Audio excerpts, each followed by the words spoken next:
Bonjour à tous. La série La Reine du Fond des Temps a été enregistrée par mes soins sur le site Streaming Intégral. C'est pour ça qu'un lecteur apparaît de façon furtive en début d'épisode. Néanmoins, lors de la capture de certains épisodes, les vidéos d'origine présentaient des problèmes que je vais essayer de corriger au montage pour votre confort visuel. Néanmoins, sur ce, je vous souhaite un bon visionnage.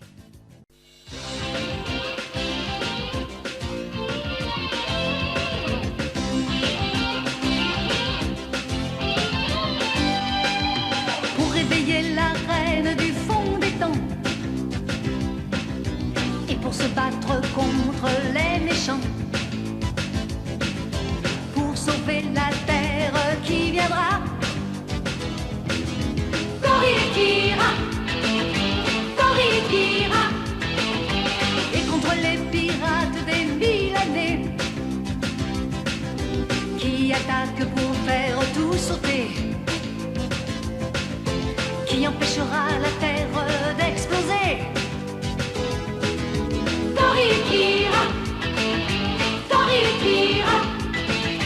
Tous ensemble il faut les empêcher de casser notre terre. La terre c'est notre mère. Il faut défendre le monde et s'accrocher. Si on est tous ensemble, nous sommes partis pour gagner. Et la terre explosera. Il faut empêcher ça. C'est ça. Et le monde s'endora. Non, ça n'arrivera pas. 99 et la terre explosera. Il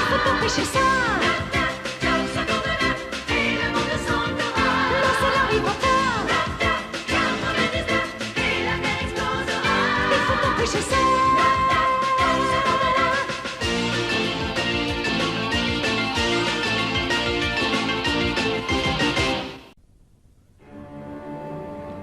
Dans la gigantesque grotte souterraine, Édouard rencontre enfin la reine du fond des temps.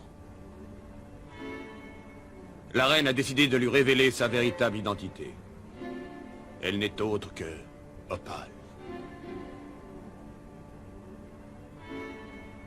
Quand le professeur Eucalyptus apprit la vérité sur la reine, il lui demanda d'accepter de le rencontrer.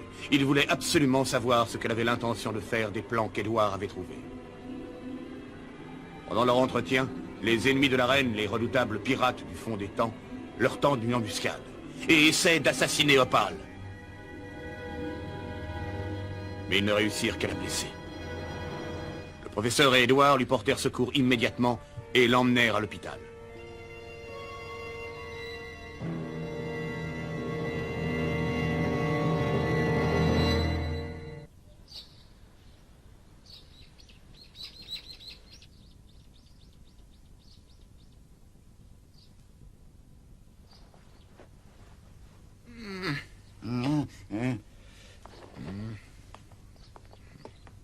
Je vous en prie, docteur, dites-moi comment elle va. Alors, docteur...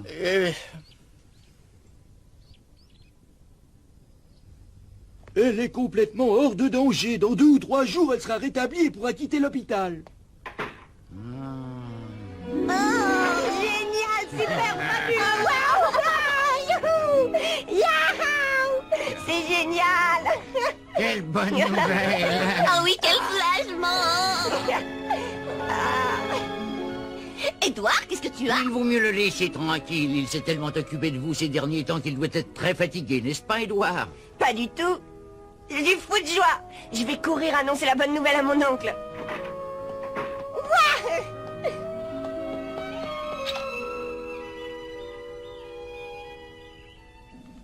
Professeur, ça va bientôt être l'heure d'appeler le quartier général de la Défense internationale. Oui, je sais. Qui peut appeler à cette heure-ci? Hein? Professeur Eucalyptus, j'écoute. J'ai une bonne nouvelle à t'annoncer, mon oncle. Opale pourra quitter l'hôpital dans 2 jours. Oh, ah bah tant mieux, ça me fait très plaisir. J'espère qu'elle sera très vite en pleine forme. Dis-lui que je suis très occupé, mais que je viendrai la voir le plus vite possible. Vous avez des ennuis, professeur? Non, non, vous n'en faites pas. Vous pourriez peut-être contacter le QGD. Tout de suite. J'appelle le quartier général de défense internationale. Ici l'observatoire. Est-ce que vous me recevez? Mais 5 sur 5. Notre salle de contrôle est en contact permanent avec le satellite de reconnaissance. Est-ce que tout est prêt à l'observatoire pour capter les images? Ah oui, absolument. C'est Loup Métal. Ah.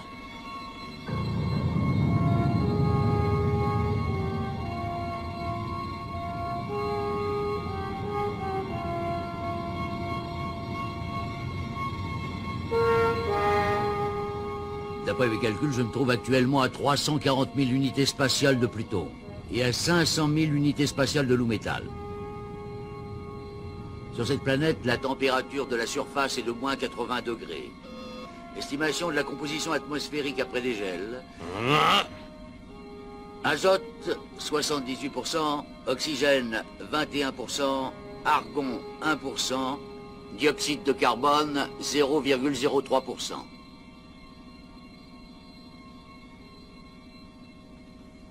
Ah, ça alors, c'est vraiment incroyable. À part la température de surface, tous les autres éléments sont plus ou moins ceux que l'on trouve sur la Terre, n'est-ce pas? Dans ces conditions, il peut y avoir des êtres vivants. Avec une température aussi basse, ça m'étonnerait beaucoup. S'il y a du magma à l'intérieur, la vie peut exister. Messieurs, calmez-vous. Nous en saurons peut-être plus en continuant nos observations et nos analyses.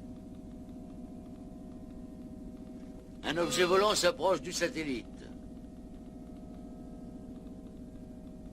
Oh! Et il y en a 3 et on dirait que ce sont des vaisseaux spatiaux. Satellite 102, mettez-vous en contact immédiatement. Ici le satellite. Je vais essayer d'entrer en communication avec ces vaisseaux. J'effectue un vol d'exploration. Est-ce que vous me recevez? À vous. À vous. Ici le satellite de reconnaissance 102. Me recevez-vous? Je ne reçois aucune réponse. Je vais m'en approcher. Oh!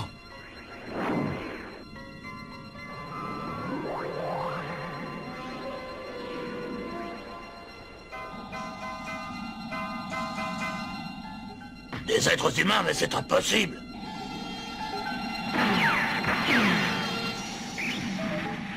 Je n'ai pas le choix. Je dois me défendre.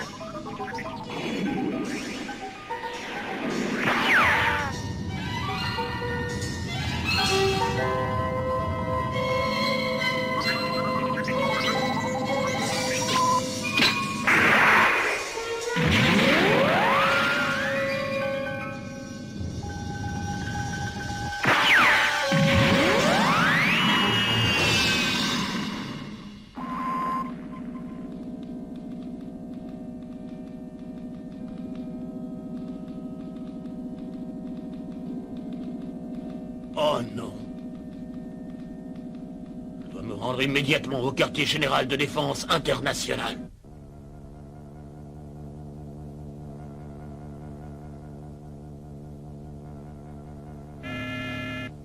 Ils ne nous ont toujours pas contactés? Non, toujours pas. Mais qu'est-ce qu'ils peuvent bien attendre? Capitaine, vous pensez vraiment que notre reine est saine et sauve? Et bien sûr, Sa Majesté ne peut pas mourir comme ça. Ce qui m'inquiète le plus à l'heure actuelle, c'est que ses réactions émotionnelles fassent vaciller sa détermination, alors qu'il n'y a plus de temps à perdre.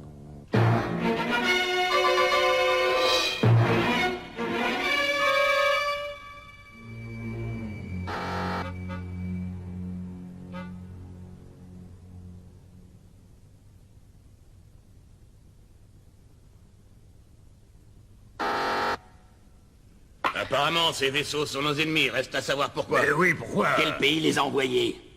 Je ne pense pas qu'ils viennent de notre planète.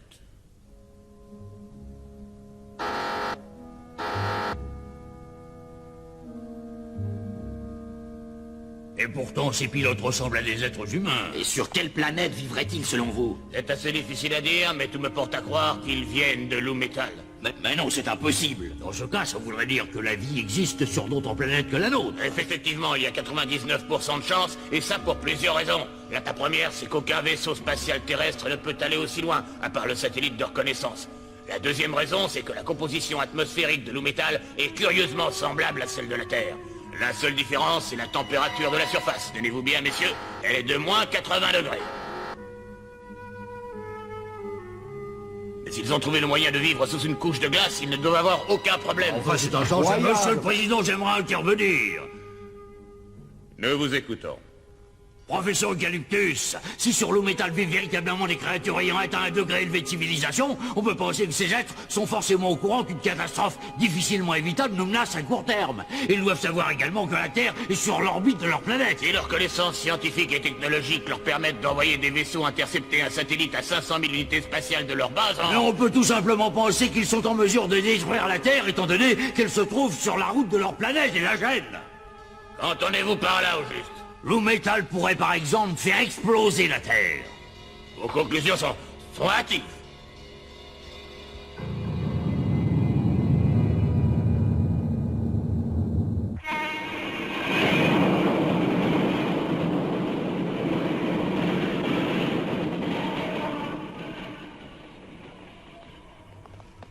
Bah, c'est pas possible, le restaurant est encore fermé.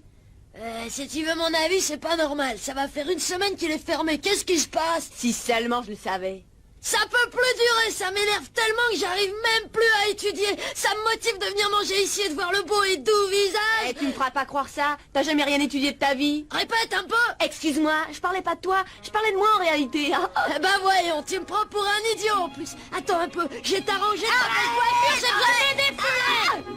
T'es bête. Eh Mouchi, tu sais que tu vas devenir énorme, tu dors tout le temps. C'est logique, dans le fond, les chats ont pas de problème. Et tu sais sûrement où ils sont tous partis, n'est-ce pas? Allez le chat, montre-moi où est Opal, sinon je te tords le cou. Aïe, aïe, aïe, oh ah. Philo, ne le laisse pas s'échapper. Ah d'accord, viens ici toi. Allez, allez. Et qu'est-ce que tu fais? Arrête, mais tu me fais mal. Ah. Je vais lui donner une leçon. Ah. Philo, tiens-toi prêt. Vas-y, fonce. Et donc, vous deux, qu'est-ce que vous faites là? À quelle école vous allez? Où est-ce que vous habitez? Vous n'avez pas de devoir à faire? Si, on y va, on y va. Au revoir, monsieur l'agent. Ni ici, vous rien.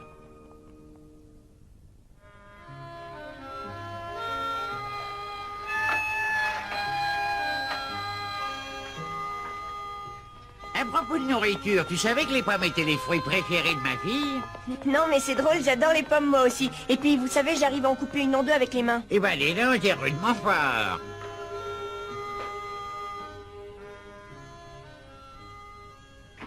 On est de retour. Oh, Opal n'est plus là. Oh non, ma petite fille. Elle a disparu à nouveau, mais qu'est-ce qu'on va faire? Calme-toi, explique-moi ce qui s'est passé. Comme elle dormait, je suis sortie 2 minutes et quand je suis revenue, son lit était vide. Quoi? On l'a cherché partout, on a fouillé tout l'hôpital, on n'a pas trouvé, personne ne l'a vue.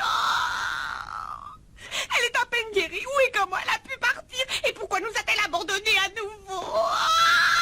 Vous en faites pas, je vais essayer de la retrouver. Mouchi, conduis-moi vers Opal, tu sais où elle est, n'est-ce pas?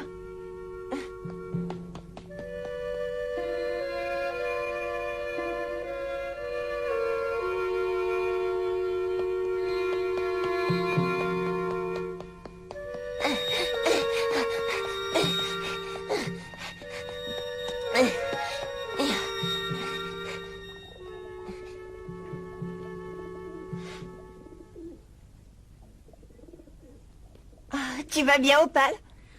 Oh, Edouard, je suis contente de te voir.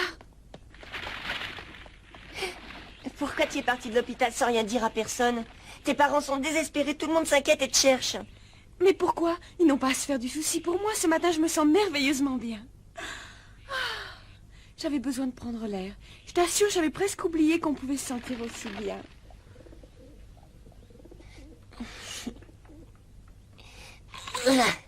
Tiens, je sais que t'aimes beaucoup les pommes. Et puis en plus, t'as besoin de vitamines. Oh, merci, c'est gentil.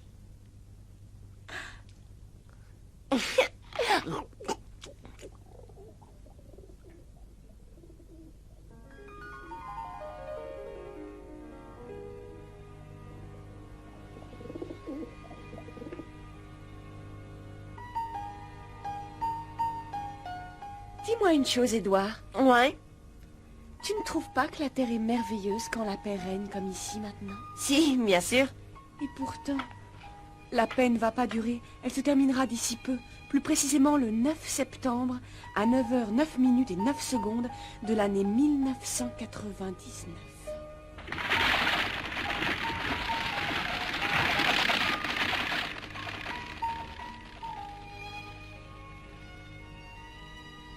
Quand ce jour arrivera, ni mon père, ni ma mère, ni toi, ni moi, ni aucun de nous ne pourra survivre à la catastrophe.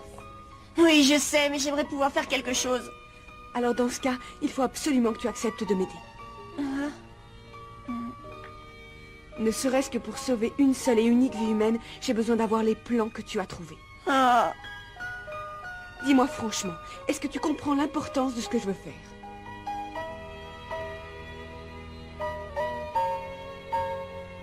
Regarde, ils sont là. Oh, Opal, ma chérie.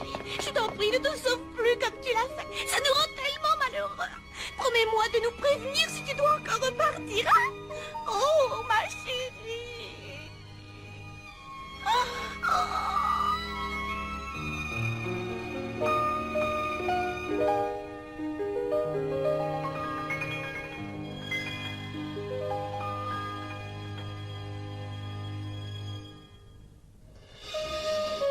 Vous avez bien compris? Notre mission consiste à protéger Lou-Métal par tous les moyens. Si nous n'arrivons pas à mener cette mission à bien, si notre plan échoue, ce sera la fin de notre planète. Nous avons accumulé un retard très important, et ça dans un domaine primordial, la construction du moteur de notre vaisseau. Nous devons absolument mettre la main sur ces plans. Certains d'entre vous savent déjà pourquoi nous ne les avons pas en notre possession. Nous ne pouvons plus compter sur notre reine. Nous devons agir par nous-mêmes, sans perdre davantage de temps.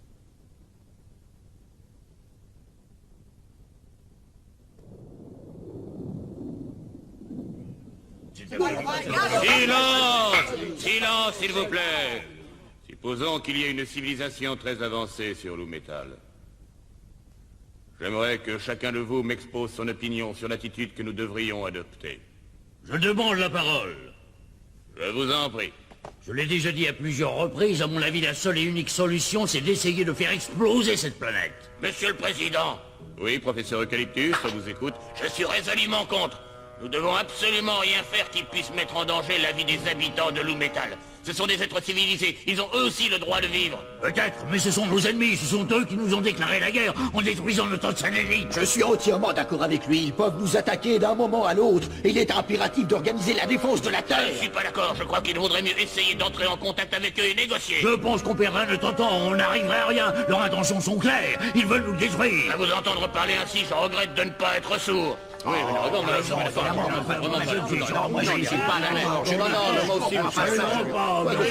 silence, silence, et écoutez attentivement ce que vous venez de dire. Je suis arrivé à la conclusion que devant un problème d'une telle gravité, ce comité n'est pas en mesure de trouver une solution. Il est donc plus sage de laisser au comité de défense interplanétaire le soin de prendre la décision finale. La séance est levée. Et ils ne comprennent rien à rien. Mais en plus, ils sont bordés. Obtus, oui. Professeur. Vous avez toujours les plans, n'est-ce pas? Bah, évidemment. Parfait, je vous recommande de les mettre à l'abri dans un lieu sûr. Comptez sur moi.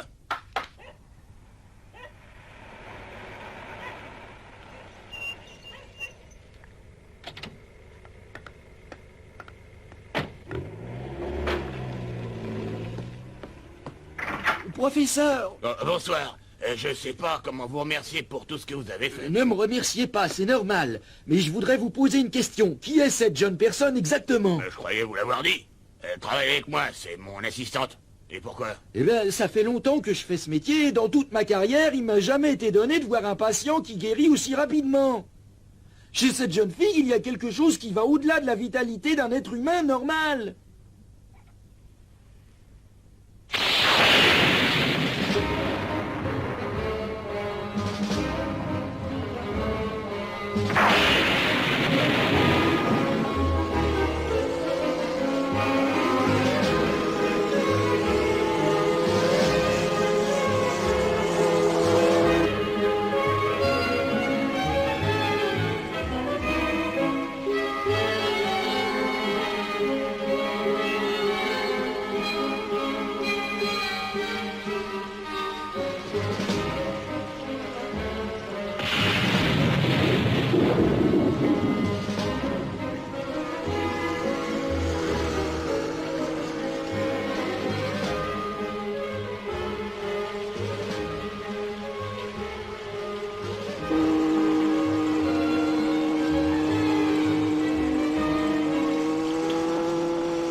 Oh!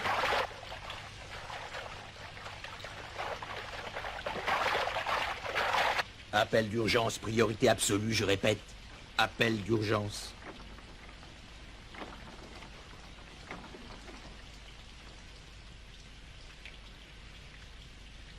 Comment? Les commandos de la Reine du Fond des Temps attaquent l'observatoire?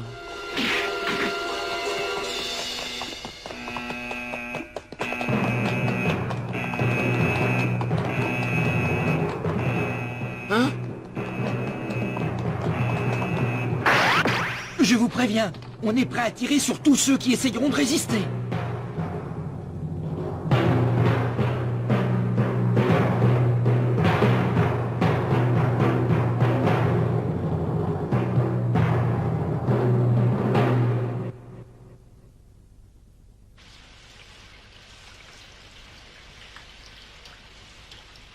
Bonsoir, comment allez-vous? Oh, professeur. Ah, vous avez une mine superbe. J'ai pas arrêté de penser à vous toute la journée, mais comme vous pouvez l'imaginer, j'ai eu 1000 choses à faire. Enfin, j'ai quand même trouvé un fleuriste ouvert. Elles sont très belles, ça me touche beaucoup. Merci.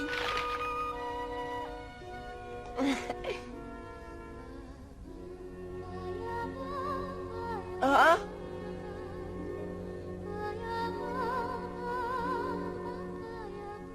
Qu'est-ce qui vous arrive? Rien, veuillez m'excuser. Je ne peux pas m'empêcher d'être ému. Tout le monde est tellement gentil avec moi. Oh, c'est normal, c'est signe que tout le monde vous apprécie et vous aime beaucoup. Professeur, je viens d'apprendre qu'on a attaqué votre observatoire, dépêchez-vous! Comment? C'est impossible.